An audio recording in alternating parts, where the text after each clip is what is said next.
자, 우리 지난 시간에 위진남족에 이어서 수나라까지 배웠는데 이제 오늘은 통일왕조 당에 대해서 배워보도록 하겠습니다. 당은 618년에 만들어져서 907년까지 이어집니다. 꽤 오랫동안 갔죠. 그리고 굉장히 찬란한 그런 문화를 이루었던 중국의 고전 문화를 완성했던 그런 왕조예요.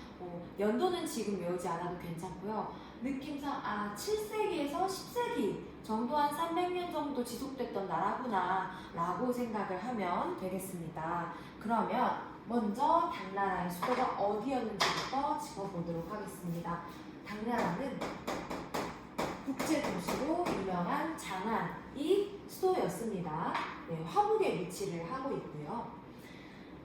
당나라의 정치의 흐름을 쭉 볼 건데 주요한 사건과 그리고 중요한 왕 한 명 정도 기억을 하면 좋을 것 같아요.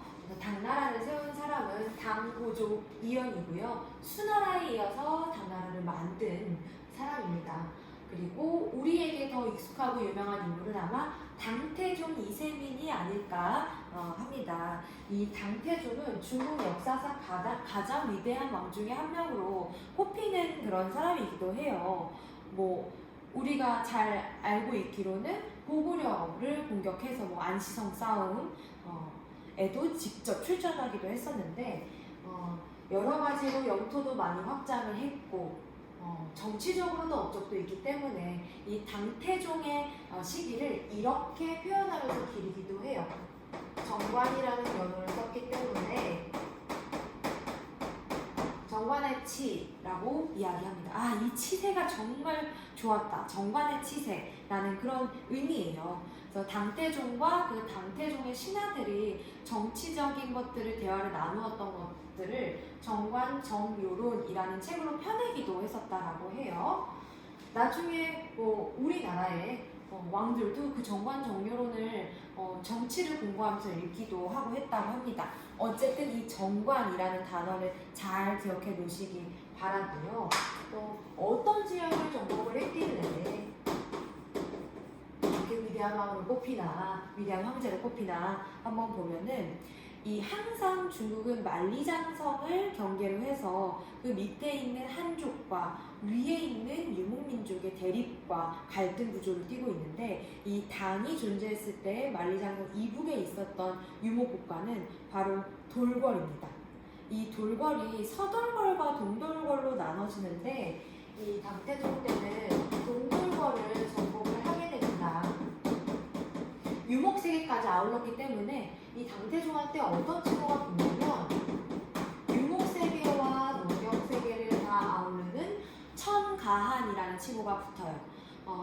유목세계의 어떤 왕들, 지도자들을 칸 혹은 가한 이렇게 부르거든요. 다 같은 맥락의 호칭이라고 보면 되는데 이 당태종이 천가한이라는 칭호를 갖게 됩니다.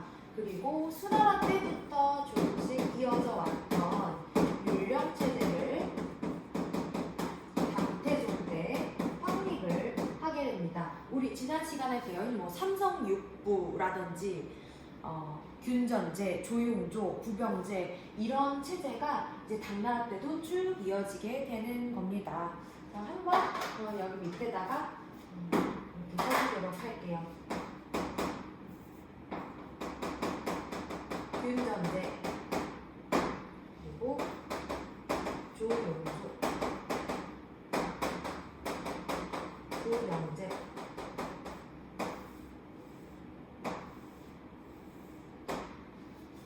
이게 무슨 의미냐면 국가의 통치 시스템이에요. 율령은 어떻게 해야 이 백성들을 데리고 세금을 걷고 또 나라를 운영할 수 있느냐 하는 전반적인 그런 시스템을 마련하는 건데 균전제는 어느 정도 일정 나이 이상의 성인 남성들에게 땅을 분배해 주는 겁니다. 균등하게요. 물론 그 안에 자세한 그 내용을 보면 몇 세 이상의 남자에겐 구분적 면목, 영업적 면목, 몇 세 이상의 아주 나이가 더 많은 남자한테는 구분적 면모, 영업적 면모 조금씩 차이는 있긴 한데 모든 백성들에게 어쨌든 토지를 나누어 주는 겁니다. 이 토지를 나누어 줬기 때문에 토지를 받은 백성들은 세금을 내고 군사적으로 나라를 위해 공모하거나 훈련을 받아야 됩니다. 그래서 이들이 감당해야 했던 세금 세 가지 조라고 해요. 땅에서 나는 세금, 노동력, 그리고 특산물, 그리고 모든 농민들이 다 일제히 훈련을 받는, 지금 우리가 아는 그 우리나라의 군대 훈련 모든 남자들 가야 되는 거랑 같은 거죠. 땅을 받고 세금과 군복무를 하는 이런 율령체제, 통치 시스템을 당태종 때 확립하게 됩니다. 그래서 당나라가 아주 융성하고 있어요.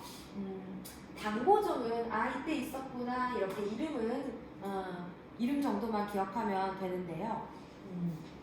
당고종 때 우리나라와 관련된 사실로는 신라와 동맹을 맺게 됩니다. 나당연합이라고 한국사에서 들어봤을 거예요. 이제 신라가 삼국을 통일하기 위한 전쟁을 하면서 당나라 군사동맹을 하게 되고 나당연합군이 백제 멸망시키고 고구려 멸망시키고 이렇게 하는 겁니다.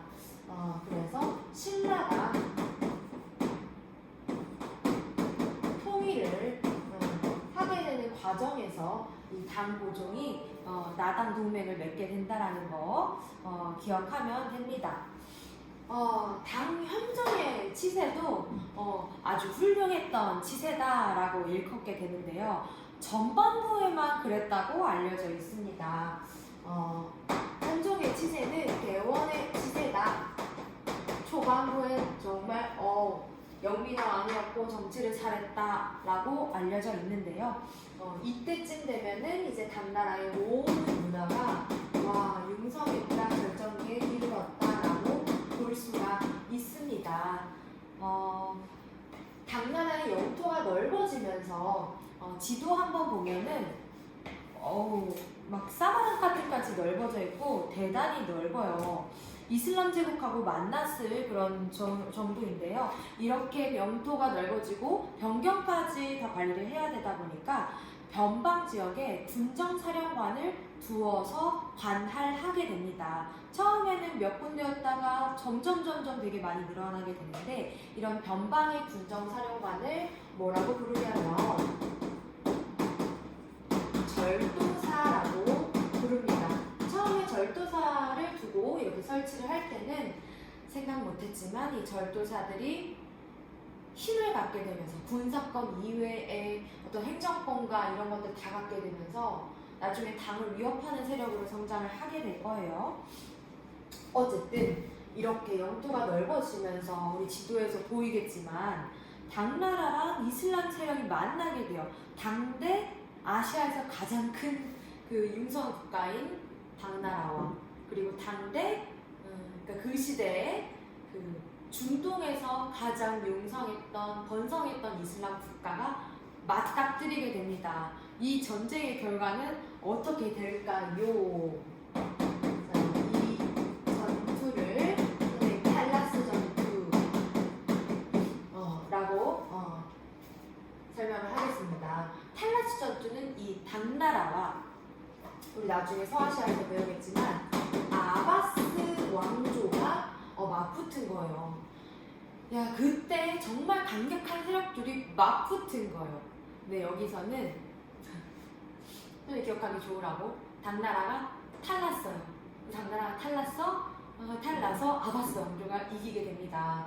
그래서 이 이후로 탈라스 전투를 계기로 중국이 한무제 장건 이후로 계속 갖고 있었던 비단기를 이슬람한테 그 주도권을 빼앗기게 되는 계기가 돼요. 그래서 사실 당나라는 탈라스 전투 이후로 육상교통, 비단기를 이용한 육상교통보다 해상 쪽으로 더 관심을 갖게 되는 그런 분기점이 되기도 합니다. 선생님이 위에서 절도사들의 세력이 점점 커진다고 했는데 이 절도사들 중에서 당현종의 총애를 받았던 알록산이라는 그런 절도사가 있습니다. 한족이 아니고요. 소브드인 계통을 타고난 혼혈인이에요. 엄청나게 거구였고 등치도 정말 좋았고 아무튼 군사적으로 굉장히 그런 힘이 셌던 사람인데 이 알룩사는 처음에 당현종의 총애를 받다가 점점 총애를 잃게 돼요. 왕의 사랑을 얻었지만 누구인가? 그는 바로 여인이었죠. 여러분들이 이름 한 번쯤 들어봤을 양귀비라고 하는 여인이에요. 본명은 양옥환인데 절세 미녀, 경국지색에 걸맞는, 근데 진짜 나라를 기울게 하는 그런 미녀가 됩니다. 경국지색인데 양귀비의 그런 양귀비가 현종의 총애를 받다 보니 자연스럽게 양귀비의 오바였던 양충에게로 모든 관심이 쏠리게 됩니다. 이런 과정에서 어떤 정치 세력에 있어서의 주도권 갈등이 있었을 거예요, 아마. 그래서 이 알록사는 점차 이런 불만과 분노가 쌓이게 되고 결국에는 이 알록산이 반란을 꾀하게 됩니다. 알록산뿐만이 아니라 한때 절도사였던 사사명이라는 사람이 함께 난을 일으키기 때문에 이 난을 무엇이라고 부르냐면 알록산과 사사명이 일으킨 안사의 난 755년에 일어나게 됩니다. 선생님 별표를 칩니다. 이 안사의 난은 이후로 당나라의 어떤 운명을 가르게 되는 그런 아주 중요한 사건이기 때문에 이렇게 별표를 쳤습니다. 중국은 스케일이 달라요. 전국적으로 절도사들 난을 일으키고 여기에 농민공기가 합세되면서 정말 전국이 쑥대밭이 되게 됩니다. 당현종과 양귀비는 쓰촨 지역으로 중국 내륙까지 도망갔을 정도예요. 이런 공기가 일어나고 나라가 어려워진 것이 왕이 주색에 빠져서다라는 것이 이제 그 당시 백성들의 생각이었을 거예요. 그래서 백성들이 뭐를 요구를 했냐면 그 당현종 이렇게 정말 한 나라의 황제가 그렇게 멀리까지 피난 가 있으면서도 양귀비를 죽여라라고 하는 게 그들의 요구였어요. 근데 안타깝지만 몇 년 동안 여기 피난 생활하는 도중에 당현종은 양귀비를 버립니다. 양귀비에게 자격을 명하고 안사의 난이 이렇게 마무리가 되는데 많은 전란의 시대였기 때문에 사실 안사의 난이 끝나고 났을 때 이런 율령 시스템 다 붕괴돼요. 균전제 어떻게 유지를 하게 돼요. 그래서 이 안사의 난 이후로 율령 체제가 많이 바뀌게 됩니다. 이거는 아마 당나라의 정치 흐름 중에서 제일 핵심이지 않을까 싶어요. 전쟁 끝나고 다 돌아왔어. 균전이 없어. 제라고 쓰긴 좀 어려우니까 어떤 가진 자들은 대농장을 운영을 하게 되고 장원이 확산이 되게 되죠. 장원 확산이라고 써줄게요. 없는 자들은 더 얻게 되는 거고요. 장원이 확산이 되고 그 다음 조용조는 사실 모두가 균등한 땅을 가지고 있다고 가정하고 그렇게 세금을 걷는 거였는데 이제는 장원이 확산되면서 있는 자들은 더 땅을 많이 갖게 되고 없는 자들은 이제 땅이 더 없게 되는 거예요. 그래서 빈부의 격차를 인정을 한 세법이 등장하는데요. 그것이 바로 양세법입니다. 어차피 빈부의 격차는 지금 어쩔 수 없어요. 안사의 난 이후로. 그래서 빈부의 격차와 재산의 차등을 둔 거죠. 차등을 인정을 한 거죠. 여름과 겨울 두 번에 걸쳐서 거뒀기 때문에 양세법이라고 합니다. 그리고 더 이상 이렇게 건강한 자연농민들이 세금을 내고 군복무, 군대 훈련을 받을 수 없기 때문에 병사를 모집을 하는 시스템으로 바뀝니다. 그것이 노명대라고 해요. 그래서 이렇게 안사의 난 이후로 많은 율령 체제가 바뀐 것을 잘 기억해 두시기 바랍니다. 네. 이제 안사의 난 이후로 당은 쇠퇴일로를 걷게 됩니다. 쭉 절도사들은 안산이란 이후에 더 발호하기 시작해 각지에서 힘을 받고요. 그 이후로 쇠퇴를 걷다가 쇠퇴를 가속화시킨 농민봉기가 바로 황소의 난입니다. 농민 이름이에요. 황소입니다. 875년부터 시작이 되게 되고요. 사실 중국의 많은 왕조들이 농민봉기로 인해서 멸망을 하거나 농민봉기로 인해서 멸망을 자초하게 되는 일들이 비일비재한데 당나라도 역시 마찬가지입니다. 황소의 난으로 쇠퇴 일로를 걷게 되고 결국은 절도사에 의해서 당 왕조도 끝이 나게 됩니다. 이 절도사 중에서 주전충이라는 사람이 있습니다. 처음에는 이 당 왕조에 어찌나 충성을 다했는지 본명은 주온인데요. 온전하게 충성하라라는 의미의 전충이라는 이름을 황제로부터 받지만 이가 난을 일으켜서 당나라를 끝을 내게 됩니다.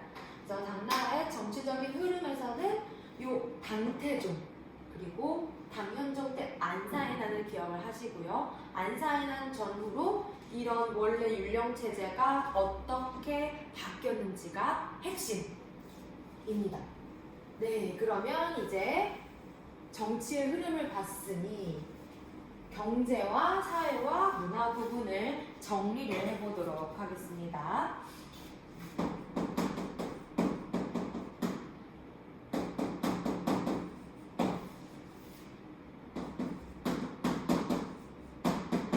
경제, 사회, 네, 문화인데요. 일단 각 분야별로 좀 볼게요. 경제, 농업 분야에서는 선생님이 처음 중국사 수업 시작할 때 얘기했지만 이 중국의 황하강과 창장강 이 두 큰 강을 이제 기준으로 했을 때 이 북쪽 언저리를 화북, 창장강 하류를 강남이라고 불렀는데요. 아직 여기까지는 늘 화북이 앞서가요. 인구도 더 많고 더 많은 문명의 중심지였고 하는데요. 먼저 그래서 화북 지역이 단농사 위주로 2년의 산모작, 2년 동안 3가지 작물을 돌려가면서 추수를 하게 될 정도로 농업이 발달하고 있었다라고 기억을 하면 됩니다. 그리고 일종의 어떤 신용증이라고 할 수 있는 수표라고 할 수 있는 어음이 사용이 되는데요. 기전이라고 말을 하기도 합니다. 그 정도로 어떤 상업적인 부분에서도 발달이 있었다라는 이야기예요. 그래서 같은 같은 업종에 종사하는 상인들이 조합을 만들게 되는데요. 동업조합을 이렇게 불러요. 행. 상인들 같은 업종에 종사하는 상인을 행이라고 부릅니다. 우리 나중에 배우게 될 텐데 송나라에 보면은 행뿐만 아니라 작이라는 것도 나와요. 이건 수공업자 조합입니다. 그래서 당에서는 행이라는 조합만 있다라는 거 기억을 해두면 되고요. 선생님이 아까 탈라스 전투에서 이야기했던 것처럼 탈라스 전투 이후로는 당나라가 이제 비단길에 대한 주도권을 잃어버렸기 때문에 이제 해상무역 쪽으로 더 중점을 두게 되는데요. 그래서 항구들로 배들이 선박들이 어마어마하게 들어오게 됩니다. 그 선박을 감독하고 무역을 관리해줘야 되는 그런 관청을 무엇이라고 부르냐면 시박사라고 부릅니다. 해상무역 쪽으로 중점을 뒀던 모든 왕조들은 다 시박사가 있어요. 당나라도 그렇고 송나라, 원나라, 그리고 명나라 이후까지도 존재했었는데 그냥 당에서 시박사가 처음 시작이 되었다라는 걸 기억을 해둡시다. 네, 이게 당나라의 이제 경제 부분에서 기억해야 될 것들이고요. 사회는 늘 이렇게 두 가지를 기억을 해봅시다. 그 왕조의 관리 선발 제도가 뭐였느냐에 따라서 지배계층도 조금씩 변화가 있는데요. 우리 지난 시간에 배웠습니다. 수나라에서 이제 시험을 쳐서 관리를 선발하는 방법이 새로 생겼죠. 과거제인데요. 과거제라고 하면 우리 당연히 능력에 따라 관리를 선발하겠구나 라고 생각을 하겠지만 당나라는 아직까지 귀족 사회예요. 1차 시험과 2차 시험으로 나누어져 있습니다. 근데 1차 시험에서는 뭐 시험을 봐야 공부한 내용을 가지고, 근데 2차 시험에서 귀족 가문이 아닌 사람들은 계속 이제 합격하기가 쉽진 않아요. 기준이 신, 언, 서, 판이에요. 신, 몸가짐, 언어, 서예, 판단력.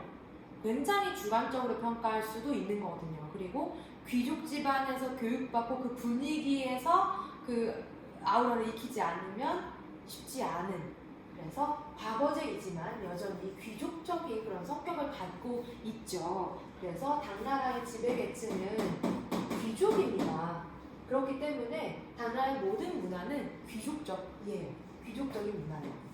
그래서 한번 문화도 봐볼 텐데, 당나라의 문화는 이런 타이틀 안에서 한번 기억을 해보도록 합시다.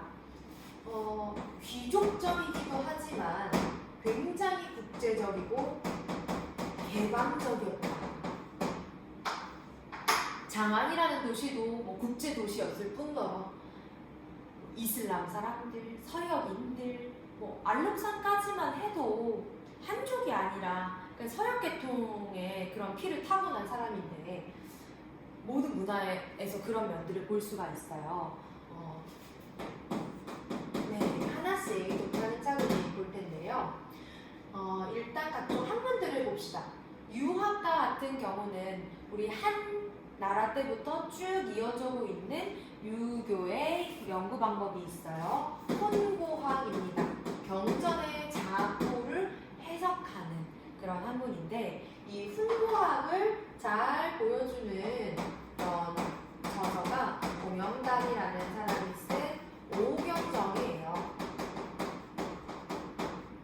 오경, 유교의 5가지 경전을 정리한 겁니다. 그런데 이게 과거에 수험서로 채택이 되면서 이걸 모든 해석들이나 주석을 정리한 건 좋지만 어떤 사상의 획일화를 가져오게 됐다라는 그런 아쉬운 점도 좀 있게 되죠. 불교는 한나라 때 비단기를 통해서 처음 들어오게 되는데, 위진남북조 시대를 거치면서 경전이 한역으로, 중국어로 한문으로 번역이 되게 되고 조금씩 전파가 이루어지면서 당나라 때는 황금기를 이루게 됩니다. 이 당나라 때 불교사에서 유명한 승려와 한 분을 소개해 드리겠습니다. 바로 삼장법사의 모델이 된 현장인데요. 현장은 인도까지 다녀오게 되죠. 뭐 서유기에서도 나오지만, 다녀온 다음에 현장 승려가 쓴 책이 대당 서역기예요. 대당 서역기를 쓰고 다녀와서 정말 그곳에서 불교의 진수를 맛보고 경전을 엄청나게 가져옵니다. 그 가져온 경전을 또 어디에 보관하냐?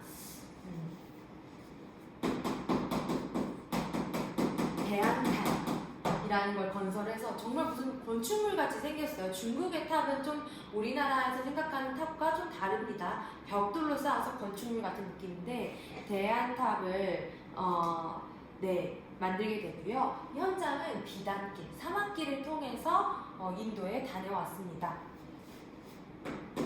도교 역시 당나라 때 이제 황실의 후원을 받으면서 융성을 하게 됐는데요. 그래서 도관, 어떤 도교의 어떤 사찰 같은 거죠. 도관이 세워지기도 합니다. 이거 이외에도 정말 많은 외래 종교가 당나라에 들어옵니다. 그래서 장안에서는 이런 외래 종교와 관련된 그런 건물들을 많이 볼 수 있었어요. 그래서 국제적이고 개방적이라는 그런 성격을 볼 수 있는데, 우리 서아시아에서 할 때 배우겠지만 페르시아에서 만들어졌던 조로아스터교도 있고요. 그리고 이건 역시 서아시아 쪽으로 만들어진 마니도, 일종의 그 이단적인 그리스도교라고 할 수 있는 네스토리우스파 기독교, 네스토리우스파 기독교, 그리고 이슬람까지. 이 네스토리우스파 기독교는 경교라고도 부르는데, 이 중국의 이 당시대 때 어떤 건축물이나 비석이 있냐면 대진 경교 유행 중국비라는 비석이 있어요. 대진은 로마를 이야기하는데요. 그 로마 쪽에서 온 네스토리우스파가 유행하는 그런 것에 대한 비석이고요. 이슬람 사원으로는 청진사라는 것도 있었습니다. 문화.